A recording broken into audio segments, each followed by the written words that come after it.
ஏன்னா நைட் ஷிஃப்ட்ல ஒருத்தன் தூங்குனானா ஏன் தூங்குறேன்னு எப்படி நீ கேட்ப? என்ன தைரியம் இருந்தா நீ அங்க இஎஸ்டி டைம் ஜோன்ல ஸ்டார் பக்ஸ்லயும் பரிஸ்டாலையும் உட்காந்து நல்லா காஃபியை கலந்து குடிச்சுக்கிட்டு, ஏன்னா எனக்கு ஆவின் பால் பேக்கெட் வர்றதுக்கு காலையில 6 மணி ஆகும்டா, அது வரைக்கும் நான் எப்படி வெயிட் பண்ணிட்டு இருக்க முடியும்? என்னால தூங்காம இருக்க முடியாதுடா.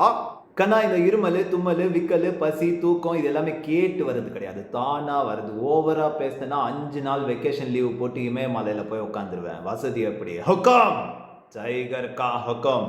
ஏ அனே பிஜிஎம் போடுறா. நைட் ஷிஃப்ட்ல தூங்குறன்ற ஒரே காரணத்துக்காக என்ன வேலையை விட்டு தூக்குறேன்றல, தூக்குவேன். அதான்ல எனக்கு வேணும். நீ என்ன தூக்கிட்டேன்னா என்னை பார்த்து பயந்துட்டேன்னு அர்த்தம், நான் ஜெயிச்சிட்டேன்னு அர்த்தம். 5000 ரூபாய் இருந்ததுன்னா காய்கறி கடை வைப்பல, 50000 ரூபாய் இருந்தா மளிகை சாமான் கடை வைப்பல, 5 லட்ச ரூபாய் இருந்தா டிபார்ட்மெண்ட் ஸ்டோர் வைப்பல. யோ என்னையா ஒரு நாள் நைட் ஷிஃப்ட்ல தூங்குனதுக்கு ஓவரா பேசுற? வந்து உட்காந்து பாரியா, இந்த சீட் ஒரு முள் கிரீடம்ன்றது உனக்கு அப்பதான் புரியும். சாக்ஸ் போடாம ஷூ போட்டா நான் அரோன்னு சொல்றேன், ஆனா அது உனக்கு மண்டையில ஏறவே மாட்டேங்குது.